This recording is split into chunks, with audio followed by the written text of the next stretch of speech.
Today's daf we're going to be learning is Menachot Kuf Tet, second to last daf of our Masechet. We're looking forward to finishing the siyum with everyone, finishing the Masechet at the siyum just in a number of hours. So if you haven't registered, you can always register last minute. As soon as you just click on the link, you can find it on our website, and you'll get click on the link, fill in your email, and you'll get your Zoom link. Okay, with that, we're going to get started. We were in the middle of dealing with the statement of Raba bar Avuha, who basically said, or Rav Nachman in the name of Raba bar Avuha, that when the Mishnah says one of my shvarim, then we're not sure, did you mean the best or did you mean the middle one? Okay, as long as there's something better than something else, you have to be concerned that it's either that or that.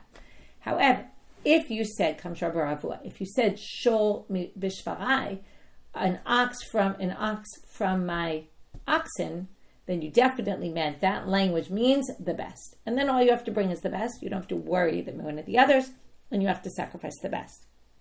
To which we started asking a bunch of questions. And some of them two of the questions were about what about a sale? Okay, one of them we explained, we thought the aliyah was the worst you could give them, and then we said, no, it means me'uleh, the best. Okay, and that resolved that problem.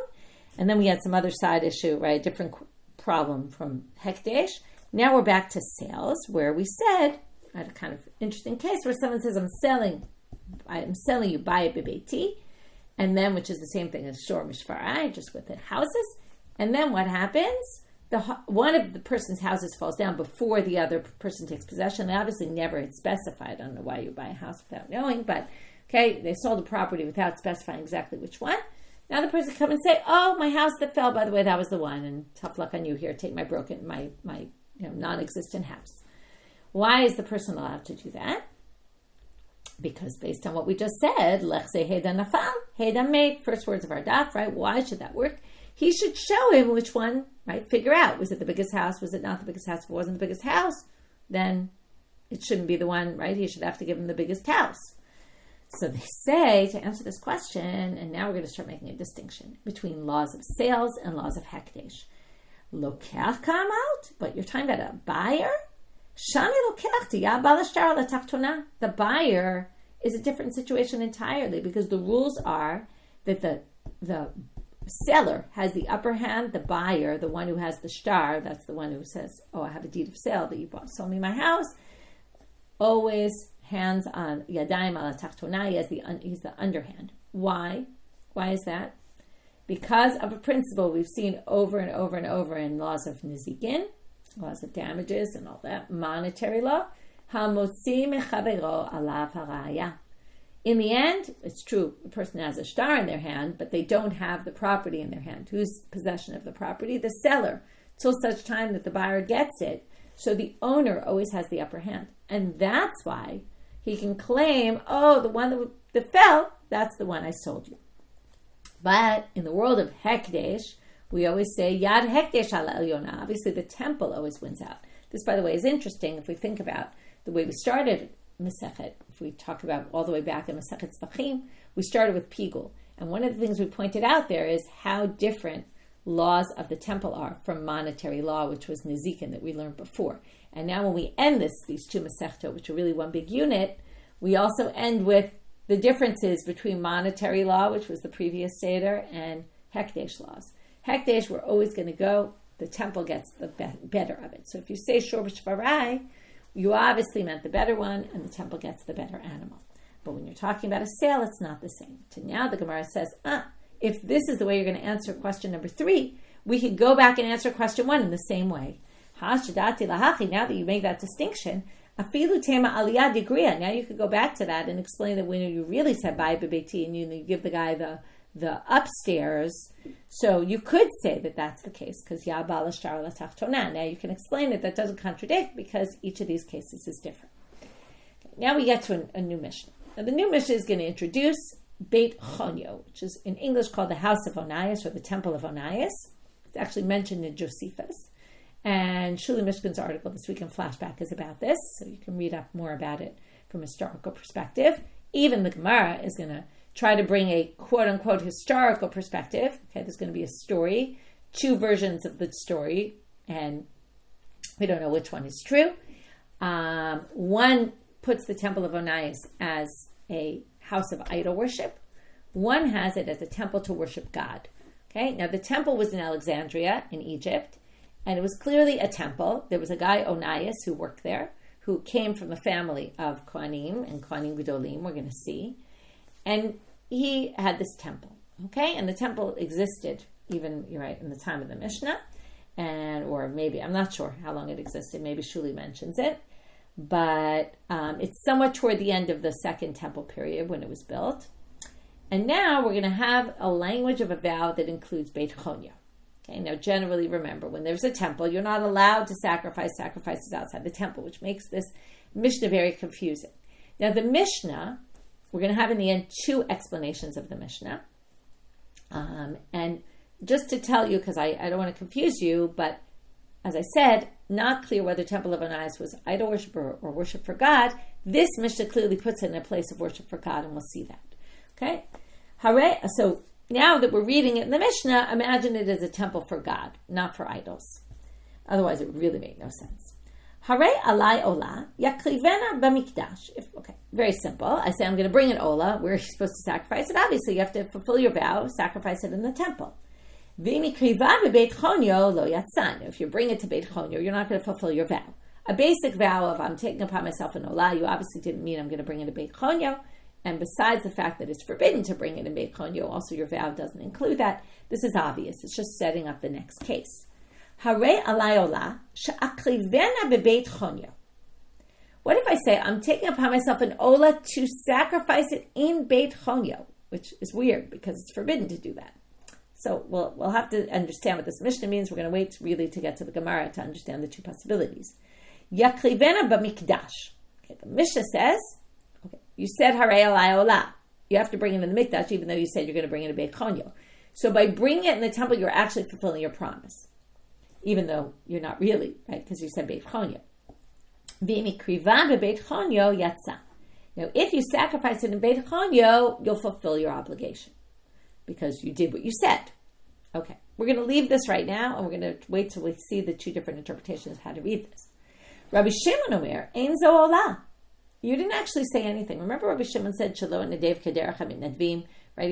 He disagreed in the Mishnah not so long ago, and he said, that's a language that makes no sense. It's a ridiculous statement. Okay, this is like an oxymoron. You're bringing a sacrifice in a place where you're not allowed to bring sacrifices. So he says, you didn't promise anything. It's not a vow. Not a valid vow at all. Hareini Nazir.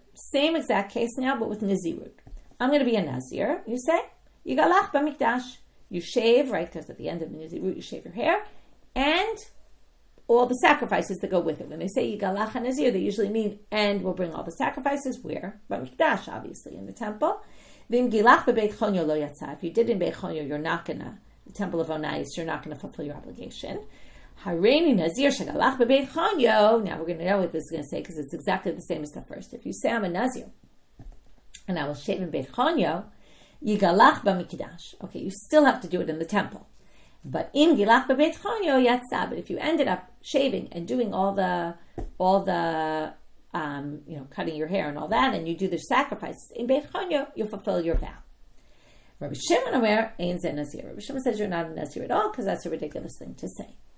Okay, so the Gemara asks, right, this doesn't make any sense. Yatsa, what do you mean yatsa? You fulfilled your obligation. Ha-miktal katla, you basically just killed an animal. In other words, you didn't sacrifice it. You bring it to Beit Chonyo, that's not a sacrifice. So how could you possibly say you fulfilled your obligation if I'm going to bring an ola when you just really killed an animal? So Amar, excuse me, Amar Rav Hamnuna, Naasa ke'omel, okay, it's like you said, Hare alai ola al menat shelo et chayeh ba'achrayuta. What does this mean? It's like you're saying, okay, that either I'm going to bring it to the temple, Hare alai ola, but when you say, right, I'm just looking for the words again, Hare alai ola she'akrivena b'beit chonyo, you're saying, but if I want, I'll just kill it in Beit Chonyo, okay, and not as a sacrifice. And that's what you're doing. So you fulfilled your vow if you get to Beit Chonyo, and you sacrifice it there, okay? Because what you're basically saying is, I'm not accepting upon myself responsibility. Meaning, right, Hare Olah is always, I'm accepting responsibility. If something happens, if I don't make it to the temple, right, then I didn't fulfill my obligation. This person is saying, no. If I didn't fulfill it in Beit Chanyo, if I didn't bring it to the temple and instead I brought it to Beit Chanyo, then I'm going to not bring it as a sacrifice kind of thing, okay? And then what they're really trying to say is, just one second, I want to just one thing. Right. What you're basically saying is that if I want, I can just slaughter it in Beit Chanyo, okay? Not necessarily as a sacrifice in the temple. So, but according to Rashi, and this we're going to see from the Gemara later, okay? So Rashi is going to say that's why you were yotze, because you never really committed that you had to bring it as a sacrifice in the temple. But chayav karet mishum shchutei chutz. Why? It's still going to be shchutei chutz. Now, even though you're kind of saying, it sounds like you're saying, I'm going to bring an olah, okay, to sacrifice at the temple. But if not, well, I'm not. I'll just do it in Beit Chanyo, but kind of just slaughter it in Beit Chanyo. But you called it an olah. Because you called it an olah, you can't then say when you brought in Beit Chanyo, it wasn't really a sacrifice. So you can, if you bring in a Beit Chanyo, you fulfilled your obligation because you basically said, I'll either bring it here or there. But you're chayav karet for shchutei chutz, okay, which the Mishnah never says. You'd think they would mention that, but they're very concerned, according to Rav Hamnuna, with the issue of the vow. Did you fulfill your vow? Did you not fulfill your vow? But of course you're going to get karet because you slaughtered an animal that you called an olah outside of the temple. That's Rav Hamnuna. Amalei Rava. Rava says, okay, wait. Something doesn't jive with your commentary because look at the Seifa. Elameata Seifa dekatane. Hareini nazir shagalach bebeit chonyo yigalach b'mikdash v'imgilach bebeit chonyo yatsa. Hachanami tenaseh ka'omer hareini nazir menachot lo etchayev achayut korbonotai. If you're going to say that the same thing, right? Obviously the Reisha and the Seifa are the same. And in the Reisha, you're basically saying, in the first part, you're saying, well, you meant that if I don't bring it in the mikdash, though, I won't be responsible to bring this at all. So now you're going to say, in Nazir, you're saying, if I don't bring it to the temple, my sacrifices and cut my hair, I'm not going to be chayav achrayut korbonotai, right? You're saying, I'll be a Nazir, but I'm not going to bring the korbanot. Nazir comes to lomaita korbonotav lo mitkashel, but then you'll never get out of Nazirut. In other words, you're stuck then. You're a Nazir forever. In other words, there's no such thing of saying, well, if I decide not to bring the korbanot, I'll decide not to bring the korbanot. You can't do that. So your commentary makes no sense in terms of the Nazir case. So therefore, Rava raises this difficulty and then Rava answers. Ella Amar Rava. Rava understands the Mishnah differently. Adam zel lidoron nitkaven. The person was really planning on just bringing a gift, not a sacrifice. Even though they use the word olah, they didn't really mean olah. Because olah with Beit Chanyo doesn't mean olah, doesn't mean sacrifice. Amar, this is what the person meant. Isag, now Rashi points out that what it means is this person must live closer to Beit Chanyo than to the temple. So what they're saying is like this. Isag Beit Chanyo tarachna tfei lo matzina li'itzteu. Okay, so Rashi says here, what does this mean? Berachog me'eretz Yisrael omeh, but karov l'chanyo, they live there. Okay? And, right, the truth is Rashi doesn't explain this anymore, but he basically says, you're living far from Israel, and what you're basically saying is, I want to bring a gift to the temple, but it's a little far. So I'm going to bring my gift, instead of bringing a sacrifice to the temple, I'm going to bring a gift to Beit Chanyo, but a gift, not a sacrifice. Now you understand why. Right now, according to him, and that's what Rashi continues to say, that there's no karet. You're not chayav mishum shchutei chutz. Okay, there's no prohibition of shchutei chutz here because there's no korban. Okay, now what if you bring it in the mikdash? Well, if you bring it in the mikdash, if you get all the way there, then it'll be a sacrifice. But if you're bringing it in Beit Chanyo, it's like bringing a gift to your temple, but it's not a gift of a sacrifice. Okay, so there's no shchutei chutz. Now, Nazir Nami. So how does this work with the Nazir? Hi Gavra l'tzurei nafshe kamachavim. What was the person really trying to do? Abstain from wine, abstain from being impure to dead people, right? He was just trying to abstain from things. And said, Amar Isa give a Beit Chanyo tarachne. If I make it to Beit Chanyo, then I'll bring some gifts, right? Because I abstained from all these things. Tfei lo matzina l'tzurei, but I don't really want to go farther than that. Now, so again, there's two possibilities in front of him. Either, right, they refrain, they do all the actions of a Nazir, but if they go to Beit Chanyo and cut their hair there, they were never really a Nazir. If they go to the temple, then we'll call that Nazirut, and they'll bring their sacrifices, and it'll be a technical Nazirut, right? Like a real Nazir. But if you bring it to Beit Chonyo, you're not really a Nazir. You're just a person who's abstaining from the same things a Nazir abstains from. So now we have to go back to Rav Hamnuna. Rav Hamnuna Amar la, he could answer, Nazir kedekar marta. I agree with you about Nazir. Nazir must be according to your interpretation, Rava, but Ola, but if you say Ola, there's no way we could view the word Ola as not a sacrifice. And then you're basically saying, I don't want to accept responsibility. Right, which means basically that if the person doesn't bring it anywhere, they're not going to be obligated, right? Because they've basically said, if I don't make it to the temple, I'm not going to be obligated to bring it. But again, if they bring it in Beit Chonyo, they brought a sacrifice, and then they're obligated karet for shchutei chutz.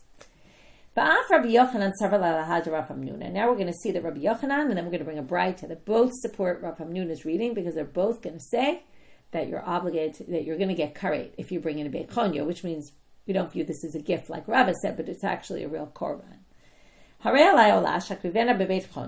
this is, Da'amar Rabba Bar Bar Chana Amar Rabbi Yochanan. So here Rabba Bar Chana quotes Rabbi Yochanan as saying, and this is what's going to match Rav Hamnuna. Harei alai ola shakrivena bebeit chonyo.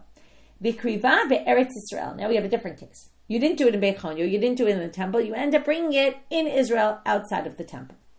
Yatsa, you fulfill your obligation. Why? Because what were you saying? I won't accept the chariyut. I'm not committing that I'm going to necessarily bring it in Beit Chonyo, but you did bring it, so you fulfill your obligation of your vow, vanush karet. But you're going to get karet for that, because he views it as a korban. Tanya namihachi, there's also a braita to support this. Harei alai ola shakrivena b'midbal, I will slaughter it in the desert.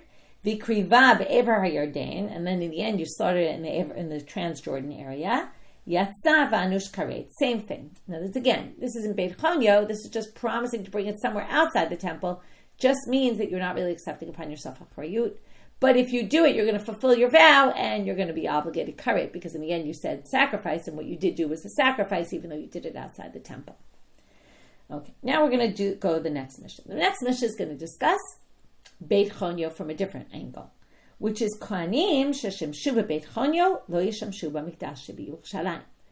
If you served as a Kohen in the Temple of Onias, you are no longer allowed to come to the temple in Jerusalem and work in the temple, because the rabbis penalized you. They didn't want people going to Beit Chonyo. The best way to say, don't go, right? Because if there's no Kohanim, right, there's no one to serve there.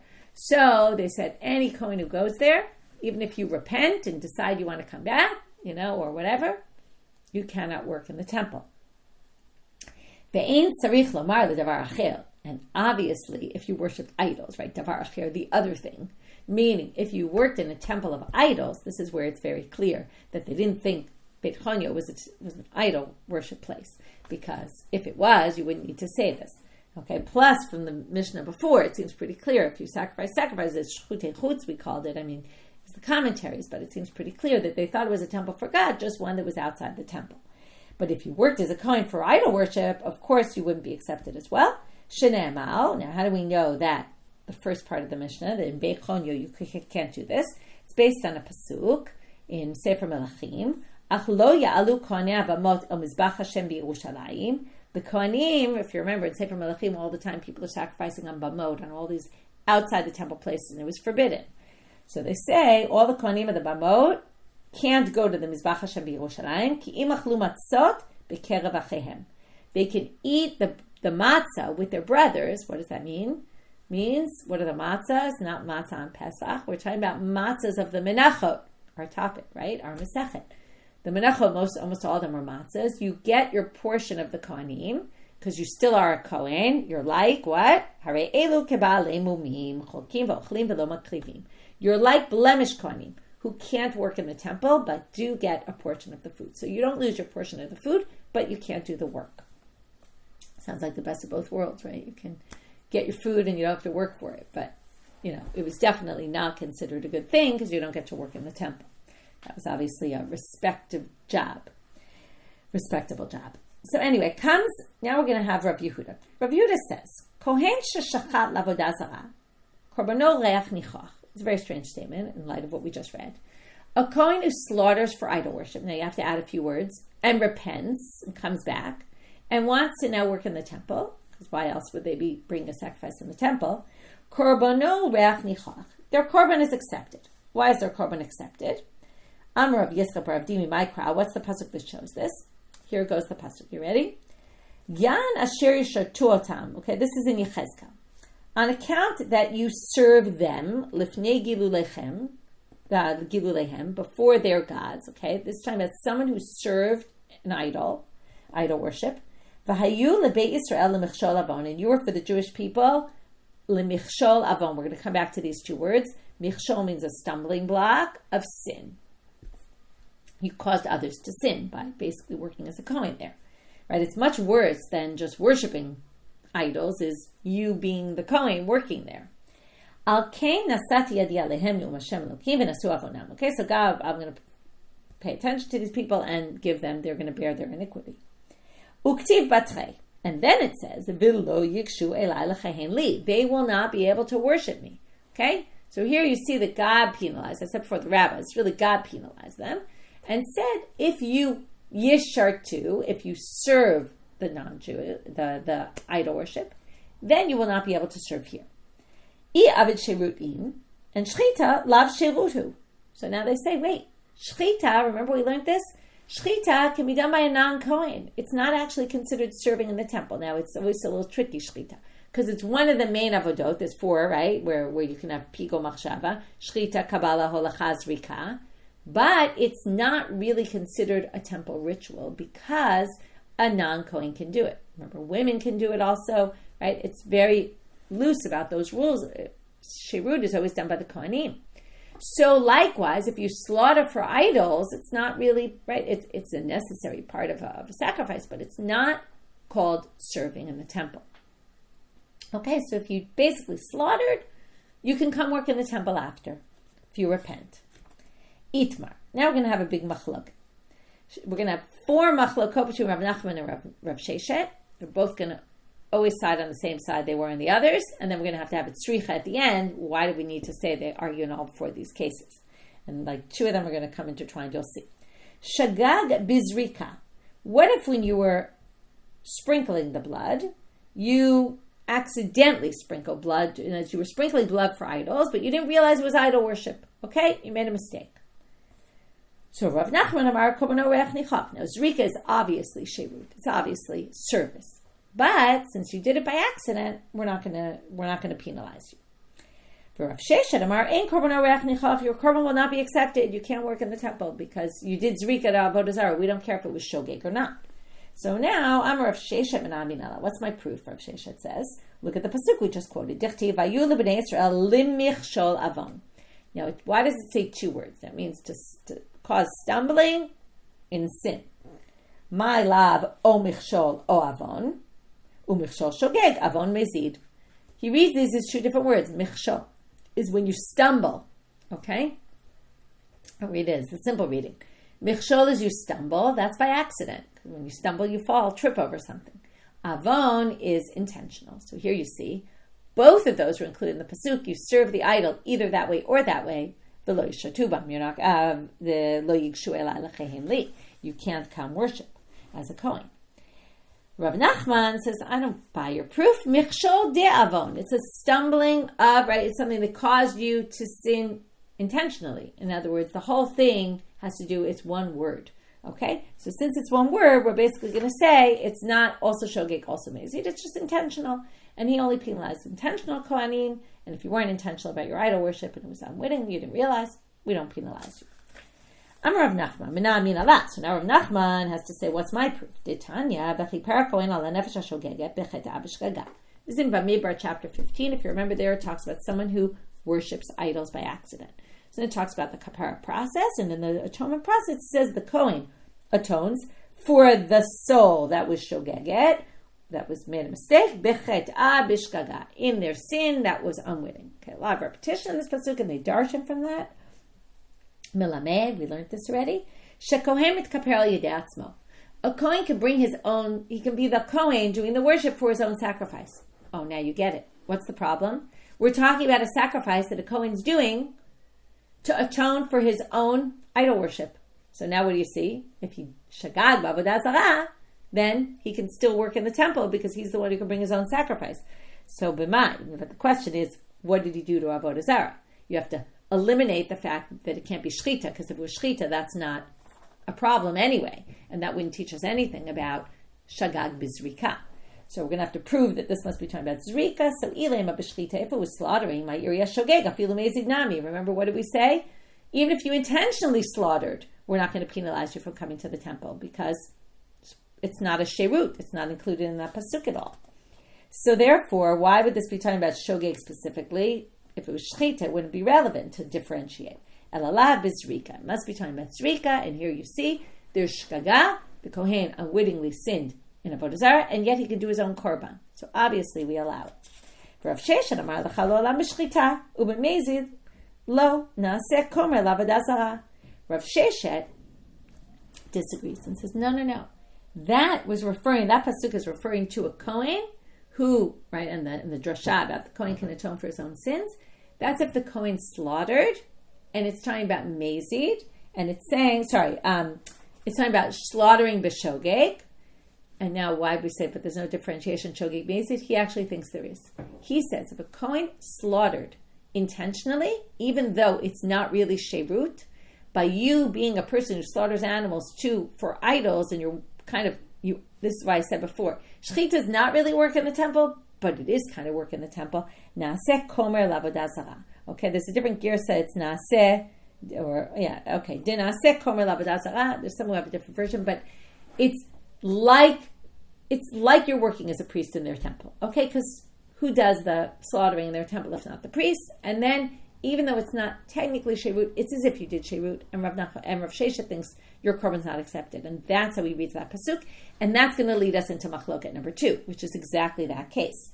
Okay, va'az du l'ta'amai, they're consistent with their opinions. The itmar, because in machloket number 2 between them, hezid b'shchita, if you were intentionally slaughtered an animal for idol worship, Rav Nachman amar korban oreach nichach, it is accepted. Rav Sheshet amar ein korban oreach nichach, you can't work in the temple at all. Rav Nachman amar korban oreach nichach, why? Delo avid sherut. Simply, that's not what we call sherut, and only kohanim who did sherut are penalized. Rav Sheshet amar ein korban oreach nichach, turning out on a bed, naaseh komer l'avodah zarah, because again, it's like you're basically doing service. It's close enough that we're going to penalize you. I'm Rav Nachman menamin alah. So now Rav Nachman has to prove. How do I know that shchita on purpose, if you on purpose slaughtered an animal for avodah zarah, you're still allowed to come into the temple? And he proves it from a braita. And again, we're going to have to figure out what's the braita referring to, which case, zrika or shogeg or zrika, mezid, shchita. Okay, we're going to have to figure that out. Titania, kohen she'avad avodah zarah v'shav, korbano reach nichach. So it says in this braita, a kohen who worships avodah zarah, we're at the top of Amud Bet now, and then repents, his korbano is reach nichach.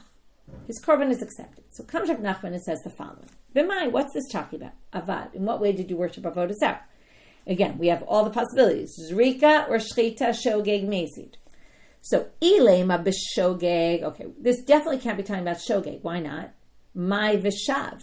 Shav v'omedu. If you accidentally worshipped avodah zarah and then repented, what do you mean? There is no and then repented. As soon as you find out, you immediately repent. In other words, you're considered as if you repented from the beginning because you didn't actually do a sin with intent. So that language of v'shav doesn't work. Elapshita b'mezid. Now it must be mezid. Now once it's mezid, it's either zrika or shchita. Now if you say kohen shavad avodah zarah v'shav, we're going to accept his korban. It can't be zrika on purpose. That's sherut, right? So ibizrika kishav ma'havid. What will it help that you do repentance? We already learned havid le sherut. Once you do sherut, you can't, right? You do proper service to avodah zarah. You can't come into the temple. Elalad b'shchita. So the only possibility left is that it's slaughtering intentionally, and you see korban's accepted. Rav Sheshet amar lecha lo olam b'shogeg. How's Rav Sheshet going to read that? Rav Sheshet's going to say, no, it's talking about shgaga. You said it wasn't because of the word shav? No, hachi kamar. Im shav mi karo dichi avid b'shogeg avad korbano reach nichach. In other words, when it said v'shav, it means if you repented from the beginning. In other words, as soon as you did the action, right, you were considered as if you repented because you never really did anything intentionally, and he just understands the word Shav is not later you repented, but you repented from the beginning. Okay, and then basically that means if it was shkaga, if it was accidental, then your korban will be rech nichach, v'im lav, and if it wasn't, ein korban no rech nichach, then your korban wouldn't be accepted. So he says that that's talking about shchita b'shogeg. Because remember, shchita zrika b'shogeg, he thinks is actually not going to be permitted. Okay, machloket number 3. Hishtachaveh la'avodah zarah. So again, machloket number 1, you threw the blood by accident. Machloket number 2, you slaughtered intentionally. Machloket number 3, you bowed. Rav Nachman amar korban no reach nichach. Rav Sheshan amar ein korban no reach nichach. Is bowing considered avodah or not? Is it also considered shirut? You just bowed to idols. Now bowing is pretty bad, but on the other hand, it's not really service. Hodal avodah zarah. What if you said to the God, the idol, "You're my God"? From Nachman amar korban no reach nichach. Again, this is all if you repent. If you repent and want to work in the temple, now you can. Rav Sheshan amar ein korban no reach nichach. We don't accept your korban. Utzricha. Now you need all these cases. Why? If you had the first one, you would say in the zrika one, that Rav Shesha is going to be machmir, even though it's accidental, but in the end you did shirut, you did zrika. But in the shchita case, even though it was intentional, maybe he would have agreed with Rav Nachman because it's not really shirut, and that's why you need to say no. He doesn't hold that way. He thinks shchita b'mezid is a problem. You might have said shchita. Well, in the end, it is kind of an avoda, right? It is one of the jobs you do in the temple. But bowing to avoda, that's not a service. You're not doing anything in the temple. Emalo, right? You're not serving sacrifices and stuff. It's not the same avoda. What's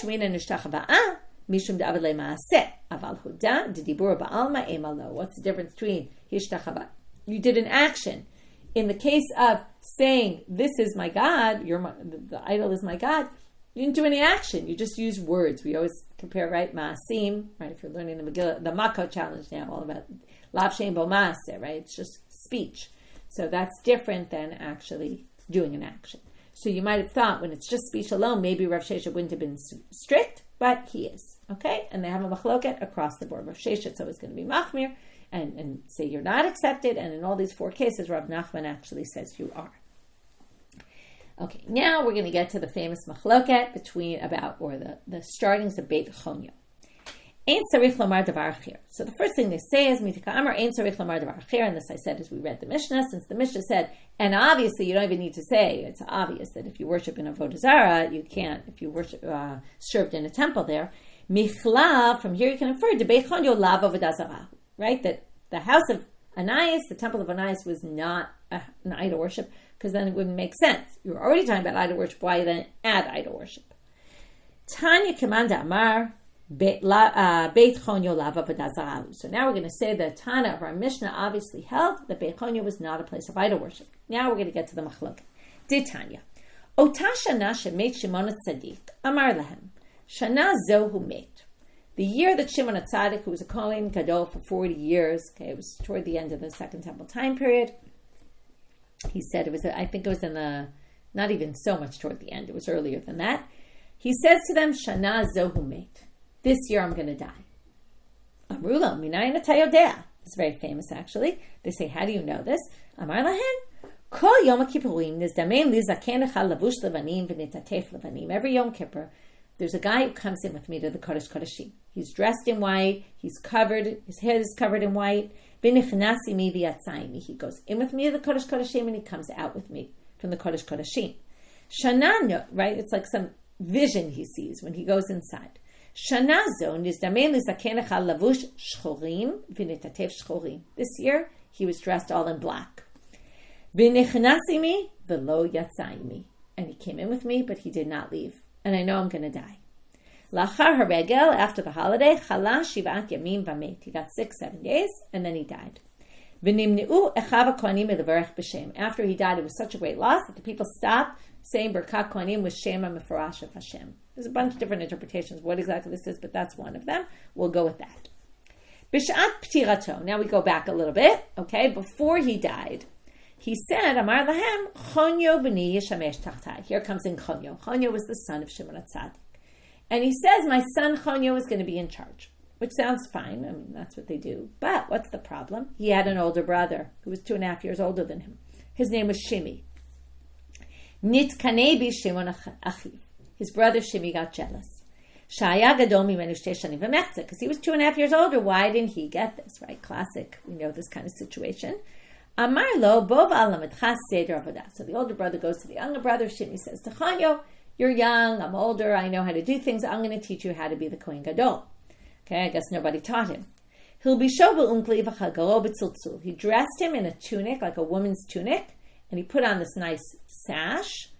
And he put him in the mizbech. Okay, it's kind of like, the Kohen Gadol also wears a tunic with a belt, but this was women's clothing, and it wasn't the Kohen Gadol's clothing. Amar lahem la'achiv ha'kohanim, ru'u ma nadar zeh v'kiyem la'ahuvato. So comes Shimi with his brother in the temple, and his brother's coming to be the Kohen Gadol with these weird clothes on. And comes Shimi, his brother, and he says to all the Kohanim, he says, look what this guy did. My brother, he made a vow to his beloved, okay, which is either his wife, some people think it's his lover, okay, even worse. The day I become the Kohen Gadol, that I start working, I'm going to wear your clothes into the Beit HaMikdash. Okay, you can obviously imagine the scene that's going to erupt here. This guy's going to be our Kohen Gadol. They all wanted to kill him. He ran away. They chased him. He tried to go as far away as possible. So he ends up in Alexandria in Egypt. After this horrible situation that they did to him, he left Judaism. He was so turned off. And he goes and builds a temple for idol worship. What was the rabbi's reaction to this?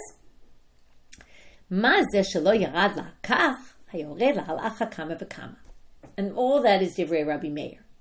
So the rabbi's response to this story was, look at Shimi. He never had greatness. He was never in a position of importance.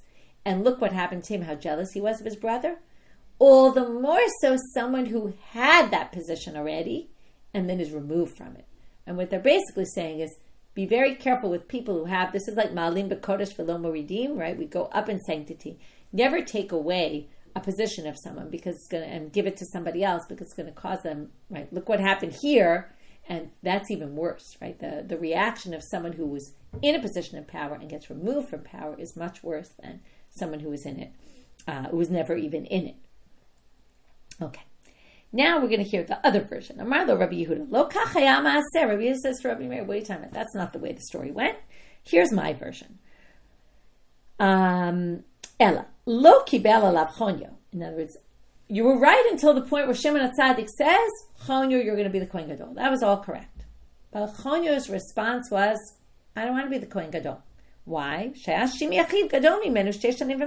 really, my older brother should be the Kohen Gadol. Now this is interesting. Chonyo basically said, you can have my job. Okay? I'm going to let you because you're the older one. However, when Shimi went to, when he realized the night before Shimi's about to become the Kohen Gadol, he says, I'm jealous. I really want that position. And then what happens? The story flips now. Amarlo, so Chonyo says to Shimi, okay, now why was Chonyo going to be the Kohen Gadol? Probably he knew more about it and he knew the rules. But Shimi didn't know. So he says to Shimi, exact same thing now, but flipped. And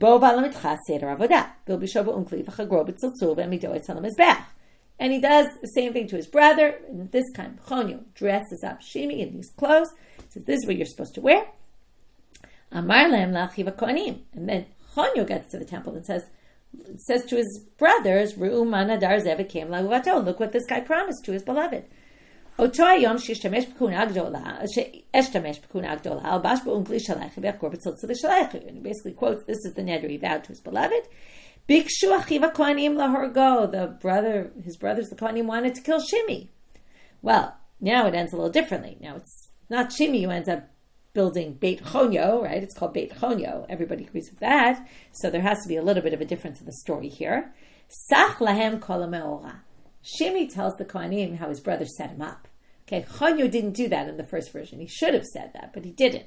So he says, this is what happened. Bikshu larog et Chonyo. So they took all their energies. They were about to kill Shimi. They say, we're going to kill Chonyo.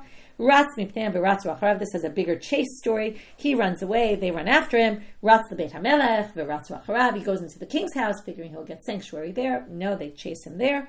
Kol haro'eh ta'omer zehu zehu. Everyone who sees him on the street, right, is wanted. Signs up everywhere. Everybody said, that's the guy, that's the guy. So that's why he has to go. Elach la'Alexandria shel Mitzrayim ubana shemizbech ve'ala alav l'shem shamayim. Now in this story, he was the bad guy, okay? But it's not like he gets angry. It wasn't their fault, right? He's the one who gave up what he had. And he ends up saying, fine, I have no room in this temple. I'm going to go build my own temple somewhere else. But it was a temple to God. Shenemal, and here we even have a pasuk to support his position. Bayom ha'u, it's a pasuk in Shayahu, and that day, yem mizbech la'Hashem b'toch eretz Mitzrayim, u'matzeval gvula la'Hashem. It's going to be mizbech in Egypt for God. They're going to have sacrifices. That must be Beit Chonyo. Ukeshashamu chachamim medavar amru mazeh. Now, what was the takeaway according to this version? Mazeh shebarach mimena kach hamavakesh lered la'al achakama v'kama.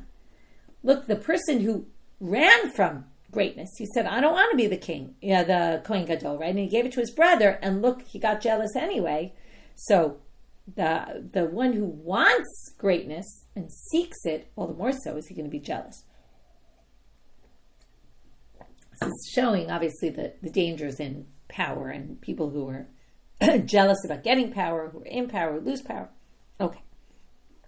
Tanya. Now, along these same lines, although there's two different versions of this, Rashi brings two, we're going to go with the second version, which connects us to the previous. Amar Rabbi Yeshua ben Prachya. He was one of the Zugot with Nitai Ha'arbali. B'tchila kol ha'omer kol ha'omer li, it should say. Anyone who says to me, Alela, go up in greatness, and take a position of greatness.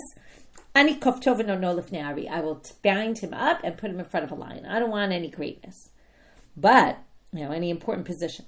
Ata, but he ended up being the nasi, so he obviously took it in the end. Ata kol omer li leired mimena ani matil alav kumkum shel chamim. Now, anyone who tells me you shouldn't be the leader, I'm going to pour on them boiling hot water, scalding water. Okay, this is a little bit strange. What's the difference between the two? They actually, the commentaries go in both directions. I'll tell you one direction, which is putting in front of a lion is indirect killing, and pouring boiling water on someone is actually direct killing. Some people think it's the reverse, that putting in front of a lion is worse. But either way, he's trying to say, I didn't want the greatness, but once I got it, I didn't want anyone to remove me from it. And then he uses a strange proof, because this is not actually someone you should idealize for what he did. But Sharei Shaul barach mimena ukeshala bikesh larog et David. Right? He could be just saying it's human nature. And look at what happened with Shaul. He didn't want to be king either. But once he was king, and then he heard David was going to take over, he wanted to kill David. Okay, last line for today. Amar le Mar Kashisha bereid Rav Chisda le'Abaye. Rabbi Meir, hi krad to Rabbi Yehuda my avidle. We have something to finish up there, which is the pasuk that Rabbi Yehuda used about the mizbach to God in Egypt. Well, how do you explain it if you think the Beit Chonyo was a house for Avodah Zarah? What are you going to do with that pasuk? So he uses it for the following drasha. Abaye answers. So after Chizkiah defeated Sancherib, the king of Assyria, he found the sons of kings that were sitting in these golden chariots. And because he had done this great victory, they were all, wow, the Jewish people, and he made them take vows to worship God, or not to worship idols. There were 5 cities speaking the language of the Canaanites, meaning God, right, the Jewish people's language. And they were taking oaths in the name of God. I'm just going to finish one more line. Avuha Alexandria shel Mitzrayim ubanu mizbech ve'alu alav l'shem shamayim shenemar bayom yeh mizbech la'Hashem b'toch eretz Mitzrayim. And they basically make their own. Now, this is not a problem with shkutei chutz. Non-Jews have no obligation to do their sacrifices in the temple. So they were just, the pasuk is just talking about in these 5 cities, these Gentiles were offering sacrifices in Egypt to God. And that's what that verse refers to, not the Beit Chonyo. Okay, so what did we do today?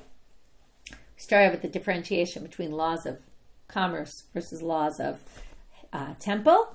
Then we moved to this language of Beit Chonyo, and particularly we focused on one case in the Mishnah where you said, if I bring it, I promise to bring it to Beit Chonyo, and then if you bring it to the temple, you fulfill your obligation. If you bring it to Beit Chonyo, you fulfill your obligation. But do you get karet or not, right? And what did you really mean by your statement? Rav Nun and Raba have two different ways of understanding it. From there we got to, if you served in Beit Chonyo, you can't serve in the temple. And we have four machlokot between Rav Nachman and Rav Sheshet, what's considered serving, right? What is included in this prohibition, what is not included, or in this penalty. And then we got to the machloket was Beit Chonyo a house of idol worship, or was it house of God worship, and just shouldn't have been because, right, you're not supposed to worship, but it wasn't necessarily a house of idols, was it or not? What were the two versions of the history of how we got there? With that, we finish for today, and we'll see you later at the Siyum. And for anyone who can't make it, obviously it's always recorded, so you can go up on the site, or you can find it later tonight on the daf of Menachot 110. That's where you can get the Siyum. Wishing everyone a good day.